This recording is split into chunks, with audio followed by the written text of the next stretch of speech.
En 1485, en plena época de Renacimiento europeo, 10 años después del nacimiento de Miguel Ángel Buonarroti, nace Hernán Cortés de Monroy y Pizarro Altamirano en la villa de Medellín, provincia de Badajoz en Extremadura, España. Hijo de Martín Cortés de Monroy, noble español que se desempeñó como militar en el ejército de los Reyes Católicos de España y que ostentó la condición de capitán de caballos, y de doña Catalina Pizarro Altamirano, mujer de clase alta. Su padre a temprana edad le despierta la curiosidad. Platicándole de fantasiosas leyendas de incursiones militares y de épicas hazañas, ya con 8 años lo entera del reciente descubrimiento del Nuevo Mundo, creando en él una sed insaciable de aventura, por lo que su educación temprana ocurre influenciado en parte por la milicia española, siendo joven y muy apto y diestro en el arte de la esgrima. En 1501, a los 16 años de edad, inicia sus estudios en la Universidad de Salamanca, donde aprendió latín y estudió leyes. Su elevada cultura y educación son un rasgo resaltado por sus coetáneos, tanto amigos como enemigos. Muy pronto abandona la universidad y retorna a su tierra natal, donde aprende y ejerce el oficio de escribano. Su afán de gloria y aventuras lo motivó a unirse a la expedición de Nicolás de Obando, que era pariente suyo, el cual estaba a punto de zarpar para la española actual República Dominicana, y como Cortés no poseía ni un escudo, Obando, confiando en su hidalga pose y en su certera esgrima, le prestó cierta cantidad, regalándole un pequeño broquel y considerándolo desde un primer momento miembro de la tripulación. Cortés, muy impaciente y leal soldado de las Españas, corría el año de 1504, se entera del fallecimiento de Isabel la Católica y de Cristóbal Colón. Así, Cortés llega con 19 años a aquel exótico Nuevo Mundo. Obando, como buen pariente de Hernán, siendo el gobernador de la Española, participa en la pacificación de los caciques de la región. Como recompensa, le otorgó tierras y el cargo de escribano público en Azua. En esta isla se estableció durante los siguientes 7 años, antes de comenzar su carrera militar. La primera expedición militar en la que Cortés participó fue la conquista de Cuba entre 1511 a 1515, comandada por Diego de Velázquez, que recluta a hombres de la talla de Hernán Cortés, Pedro de Alvarado, Bernal Díaz del Castillo, Juan de Grijalva, Francisco Fernández de Córdoba o Bartolomé de las Casas. Como recompensa por sus servicios, recibió tierras en la isla e incluso llegó a ser alcalde de Santiago, teniendo como su primera esposa a Catalina Suárez Marcaida, con quien estuvo hasta 1522, aunque esta prosperidad personal no tardaría en romperse, ya que en 1518, después de recibida la misión por el gobernador de Cuba para dirigir la siguiente expedición, y debido a informes de Grijalva sobre lo que encontró en tierras continentales, en especial de la presencia de oro, Hernán comienza a maquinar con ciertos fines de codicia y conquista. Para ello invirtió su fortuna en la adquisición de navíos y armas. Sospechando de estas intenciones, Velázquez decide revelarlo del cargo, pero ello no se produce. La enemistad que empieza a tener provocó la cancelación del viaje a última hora, una orden que Cortés ignoró. Se reúne con Pedro de Alvarado y Juan de Escalante, los cuales tenían que acompañarle en la expedición al mando de sendas carabelas, y entre los tres, a pesar de cierta oposición de Alvarado, decidieron, para burlar los planes en contra de Diego Velázquez, partir de noche hacia Yucatán, para formar parte de la empresa. En conjunto, llevaba 518 milicianos, 32 ballesteros, 13 escopeteros, 110 marineros, 16 jinetes, 32 caballos, 10 cañones de bronce y 4 más ligeros, llamados falconets. Otro elemento en la guerra serían los grandes canes, el mastín y el lebrel, un cruce de mastín y galgo, perros de defensa y ataque, perros que asustaban a los indios por su tamaño y bravura, ya que ellos poseían perros muy pequeños y en no pocos casos se los comían. Se sabe que un perro de Vasco Núñez de Balboa se llamó Leoncico. En 1519, ya con 34 años de edad, llega a la costa mexicana en Veracruz y quema sus naves, marcando un punto de no retorno, y decide explorar México. Cuando el gobernador de Cuba mandó emisarios para apresar a Cortés, este los enfrentó y derrotó, al tiempo que enroló a la tropa que iba a arrestarlo como refuerzos para su expedición. En la ciudad de Tabasco, combatiendo a los mayas, y venciéndoles en batalla, Un día en que se celebraba el Domingo de Ramos, Cortés hizo que los indios asistiesen, con sus mujeres, a una ceremonia religiosa, durante la cual los mayas vieron cómo aquellos hombres blancos y barbudos que les habían derrotado, se arrodillaban ante la imagen de una mujer con un niño en brazos, y es que la conquista de América no puede entenderse sin estas profundas convicciones religiosas, el irrenunciable propósito del servicio a Dios y al rey. Cuando Hernán Cortés recibió de los caciques de Tabasco, además de mantas y de objetos de oro, le regalaron varias indias. Entre aquellas jóvenes, había algunas muy bellas, pero ninguna podía competir con la hija del poderoso cacique de Painaya, quien huérfana de padre, y cuando la madre se casó con otro cacique y tuvieron un hijo, el que deseaban que fuese el heredero, dieron la niña a unos indios y dijeron que estaba muerta, haciendo pasar como su cadáver el de la hija de una esclava. Dicha joven se llamaba Malinche o Malintzin, que en su lengua significaba flor marina. Cuando pasaron por su cabeza las bautismales aguas, adoptó el nombre de Doña Marina. Así la nombraban todos. Marina contaba por aquel entonces con 18 años, y era de un cutis finísimo y mate, facciones, más grandes que pequeñas, y dicen que de ojos claros muy vivarachos, que contrastaban fuertemente con el color tan moreno de su piel, y con el negro, lacio de sus cabellos. Era de esperar que aquella especie de cautiverio apesadumbrase a la hermosa india, pero ésta no dio muestras de pesar, sino que, resignada y tranquila, se dejó conducir en pasividad por su señor, que era el gran conquistador de quien fue su amante e intérprete. Durante esos días llegaron, de forma regular, 5 recaudadores de Moctezuma para cobrar los tributos. Es así como se da el primer encuentro y la primera intriga que revelaban las intenciones ocultas del militar, ya que Cortés aconsejó no pagarles y ponerles bajo arresto. Con temor, los totonacas siguieron el consejo. El caudillo español jugaba un doble papel. Se entrevistó con los recaudadores y puso a 2 de ellos en libertad fingiendo no conocer la actitud de los totonacas. Además envió un falso mensaje de paz al Tlatoani de Tenochtitlán, prometiendo ayudarlo para someter a los alzados. A la mañana siguiente, Cortés reclamó a los líderes totonacas el escape de los 2 recaudadores, y fingiendo enojo, hizo conducir a los 3 restantes a las embarcaciones. La estratagema del caudillo era obtener el apoyo incondicional del pueblo totonaca y engañar a Moctezuma. Días más tarde, llegó una segunda embajada de Moctezuma, esta vez a cargo de Motelchiu y 2 sobrinos de Cacamatzin, que llegaron con regalos y agradeciendo el apoyo que ofrecía Cortés para someter a los alzados. Les reenvía a su vez algunos presentes, espejos y otras baratijas que asombran a los indios. Este habló de forma secreta con el regente totonaca, a quien dijo que ya podía considerarse libre de su yugo y le recomendó liberar a los otros 3 recaudadores. Motelchiu regresó contento a Tenochtitlán con los recién liberados. En esa misma época, Cortés se entera de que habían 2 hombres, barbudos, en poder de ciertas tribus, que sin duda sospechaba eran españoles capturados de expediciones anteriores. Se trataba de Jerónimo de Aguilar y Gonzalo Guerrero, solicitándoles acudir a incorporarse a sus tropas. Sin embargo, solo se presentó uno. Jerónimo, que había aprendido el lenguaje maya que se hablaba en la región y posteriormente fue su intérprete. Gonzalo Guerrero no acudió, pues se había adaptado ya a las costumbres y tenía familia maya, por eso algunos historiadores le conocen como el iniciador del mestizaje. Contrariado por tal decisión antes de continuar con el viaje por el oro hacia el México Tenochtitlán, Cortés y sus hombres rompieron las figuras de los dioses a los que los lugareños adoraban, y en su lugar pusieron cruces y una imagen de la Virgen María. En su trayecto se enfrenta con diversas tribus y pueblos indígenas, entre ellos los tlaxcaltecas que cansados de ser sometidos por Moctezuma y su población, aceptaron aliarse a los extranjeros. Moctezuma realizó muchos intentos para disuadir a Cortés de avanzar hacia Tenochtitlán. El Tlatoani envió regalos, embajadores e innumerables mensajes para convencer a los españoles de no visitar la ciudad, pero todo fue inútil. En 1519 hay que recordar que Tenochtitlán se encontraba en un islote dentro del lago de Texcoco. Debido a esto, para comunicarlo con tierra firme y llegar a otros territorios como Azcapotzalco, los mexicas construyeron calzadas y avenidas de piedra.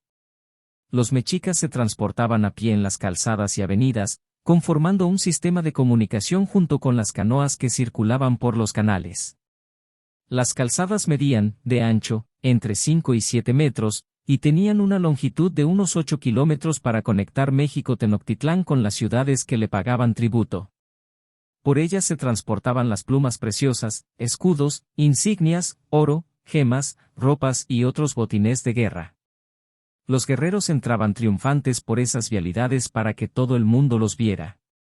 Estos botines y otras mercancías eran transportadas por jóvenes entrenados como cargadores, conocidos como tlameme. Ellos eran capaces de cargar hasta 23 kilos en viajes que podían ser de hasta 28 kilómetros, en un Jueves Santo en el año 1519 cuando Hernán Cortés y sus hombres llegaron a las orillas del lago Texcoco, en lo que hoy es la Ciudad de México. A medida que se acercaban al corazón del imperio azteca, sus ojos no podían evitar contemplar la magnífica vista que se extendía ante ellos. La Gran Tenochtitlán, la joya del Nuevo Mundo, emergía como una visión de un sueño ancestral. La ciudad se alzaba en medio del lago, sus edificios parecían flotar sobre las aguas. Y las canoas de colores vivos se movían por los canales que cruzaban la urbe. Hernán Cortés, un hombre audaz y ambicioso, no pudo evitar sentirse sobrecogido por la visión que se extendía ante sus ojos. Las pirámides y templos, construidos en piedra y decorados con relieves intrincados, se alzaban imponentes hacia el cielo, como testigos mudos de la grandeza de la civilización azteca. La arquitectura azteca era diferente a todo lo que Cortés había visto en Europa. Los templos estaban coronados por enormes esculturas de serpientes emplumadas y calaveras, que parecían mirarlo fijamente con ojos de piedra. Las calles estaban llenas de gente, vestida con trajes de colores vibrantes y adornada con joyas de oro y piedras preciosas. El mercado de Tlatelolco era un bullicio de actividad, donde se intercambiaban productos exóticos y objetos de lujo, pero lo que más impresionó a Cortés fue el Templo Mayor, el centro religioso de la ciudad. Este coloso de piedra estaba dedicado a los dioses aztecas Huitzilopochtli y Tlaloc. Hernán Cortés, con la mirada fija en la inmensa pirámide, sintió que se encontraba en un lugar sagrado y misterioso, un lugar donde se entrelazaban lo divino y lo terrenal de una manera asombrosa. La ciudad de Tenochtitlán era una maravilla de la ingeniería, con calzadas y puentes que conectaban los diferentes barrios y islas, permitiendo el flujo constante de personas y mercancías. Cortés, acompañado de sus hombres, se sumió en las calles estrechas y bulliciosas de la ciudad, observando los canales llenos de canoas que transportaban alimentos y mercaderías. La ciudad estaba viva, vibrante, y parecía ser el centro de un mundo desconocido y fascinante. A medida que Hernán Cortés avanzaba por las calles de Tenochtitlán, no podía evitar sentir una mezcla de asombro, respeto y, al mismo tiempo, una ambición desenfrenada. Sabía que esta ciudad dorada, con sus tesoros y su riqueza, estaba destinada a ser conquistada. Y así comenzó la épica historia de la conquista de Tenochtitlán, un capítulo fundamental en la historia de la exploración y la colonización de América. Las mismas calzadas construidas por los mexicas fueron las mismas que utilizaron los españoles cuando arriban a Tenochtitlán. Unas grandes canoas se habían acercado a la expedición y sus tripulantes preguntaron por el jefe de los recién llegados.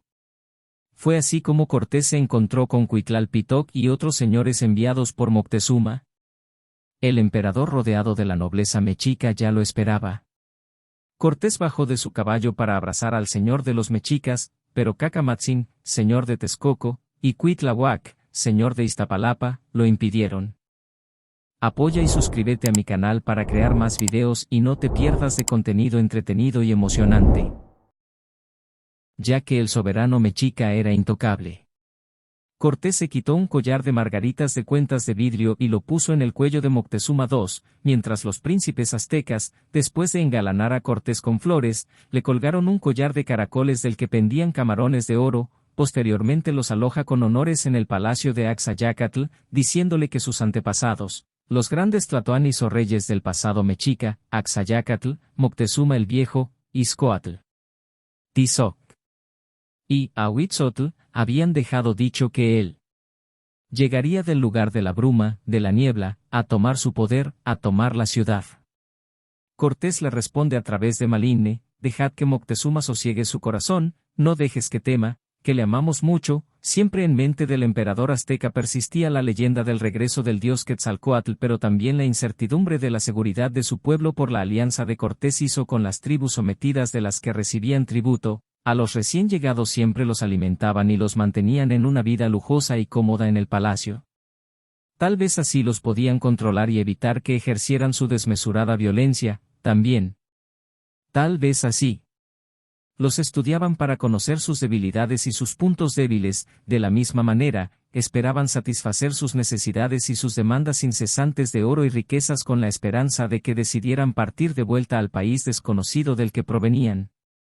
O que los querían cautivar por siempre, como parte de la colección de seres vivientes que constituía los zoológicos y jardines de los gobernantes mexicas, una colección que pretendía reunir en México Tenochtitlán, el centro del cosmos, a todos los seres vivientes de los 4 rumbos de la Tierra. En los días posteriores a su llegada, Cortés se dedicó a pasear por las calles para elaborar su estrategia de conquista. Por lo que días después, Hernán Cortés retuvo a Moctezuma en uno de los aposentos de la casa de Axayácatl. Con este objetivo y al amanecer, Cortés inventó un ardid y con 5 de sus capitanes visitan la casa de Moctezuma, a propósito de la muerte de algunos de sus hombres en Nautla, donde murieron españoles a mano de indígenas, quienes presuntamente habrían actuado bajo las órdenes del Tlatoani. Cortés, por mediación de doña Marina, le narró los terribles hechos ocurridos en Zempoala y le pidió explicaciones por haber mandado atacar a unos aliados suyos. Y le dijo que por ello se lo llevaba al palacio de su padre, en donde los soldados le guardarían. Moctezuma gritó que él nunca había mandado tal cosa y que inmediatamente enviaría unos capitanes para averiguar qué había ocurrido exactamente.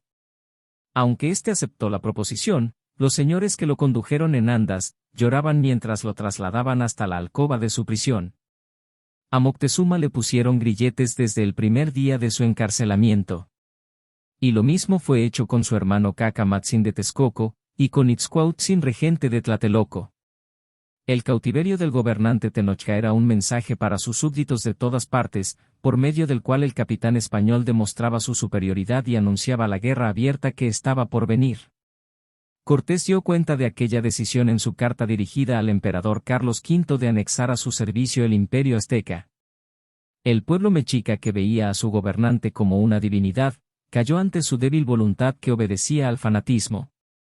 Más tarde, Cortés fortificó el edificio en el que había sido alojado y por la noche disparó salvas para espantar a los aztecas. Esta escena marca el comienzo del final de la era mexica, el tomar prisionero al Tlatoani, que es eje del cosmos. El sol mexica, es tomar en sus manos a la ciudad entera. En un día de mayo de 1520, a Hernán Cortés se le requiere en Veracruz y deja en su lugar a Pedro de Alvarado a cargo de la guarnición. En esos días y en vísperas de la celebración más importante en la que los mexicas loaban a sus dioses Huitzilopochtli, Tlaloc y Tezcatlipoca con la intención de invocar las lluvias necesarias para fertilizar la tierra. Las guerras estaban absolutamente prohibidas, antes al contrario, los nativos se centraban en honrar a sus dioses, mostrar sus mejores joyas y galas, cantar, tocar y bailar. Alvarado, en ausencia de Cortés, decide atacar a los indígenas en plena celebración de su fiesta principal y perpetrar una cruel masacre de la nobleza azteca allí congregada y, de paso, de todos cuantos se encontraban en el festejo, cuando ya se había iniciado la fiesta y el gran patio del Templo Mayor se encontraba lleno de indígenas bailando y cantando. Los españoles, con sus aliados totonacas y tlaxcaltecas, se lanzaron sobre ellos, espada en mano. Hombres, mujeres y niños perecieron. Todos fueron asesinados. El patio se inundó de sangre mientras Alvarado y sus huestes robaban las joyas a los cadáveres de los danzantes. La terrible matanza causó conmoción e indignación entre los mexicas, especialmente por la alevosía con la que fue cometida, y encendió la mecha de una rebelión sin vuelta atrás. Frente al horror de aquella masacre, los aztecas tomaron sus armas y combatieron a los soldados y a sus aliados nativos. La lucha fue encarnizada y obligó a los hispanos a replegarse en el palacio cuartel donde permanecía retenido Moctezuma mientras mandaban aviso a Cortés para que volviera de Veracruz y tomara el mando de la situación. Tras los funerales de la nobleza asesinada durante la fiesta, de hecho, los mexicas trataron incluso de incendiar el acuartelamiento de los españoles, pese a encontrarse dentro su emperador, que ya poco les importaba. Y desde que amaneció, llegaban más escuadrones de guerreros que cercan por todas partes los aposentos, y tiraban mucha piedra y flechas. A su regreso a Tenochtitlán, Cortés pidió a Moctezuma que pacificara a su pueblo, pero no contaba con que el emperador ya no era una autoridad a ojos del mismo, que lo consideraban un traidor por la ambigua relación que había establecido con el jefe de los españoles y sus tropas, hasta tal punto que les daba igual que muriera. Por lo que decide que Moctezuma saliera al balcón y pacificara a los aztecas, pero el emperador es alcanzado por varias piedras en la cara. Después de que los españoles fueran presionados en la ciudad, Moctezuma fue encontrado muerto con una cadena alrededor de los pies y 5 puñaladas en el pecho. Muerto el emperador, los señores y sacerdotes eligieron a Cuitláhuac, hermano del difunto y de carácter más belicoso que éste, como tlatoani y caudillo. Enseguida desplegó una gran actividad para alistar tropas, buscar alianzas con algunos pueblos cercanos y tratar de derrotar a las huestes españolas. Los combates entre mexicas y españoles duraban ya una semana. Durante un mes permanecieron los españoles cercados, con alimentos cada vez más escasos. Para impedir, además, la fuga de las tropas, los nativos habían desmontado los puentes de acceso a la isla, con lo cual los movimientos de los soldados quedaban totalmente controlados. La huida se hacía imposible y Cortés decidió no demorarla más, no sin antes ordenar cargar todo el oro de los aztecas que fuera posible del famoso tesoro de Moctezuma.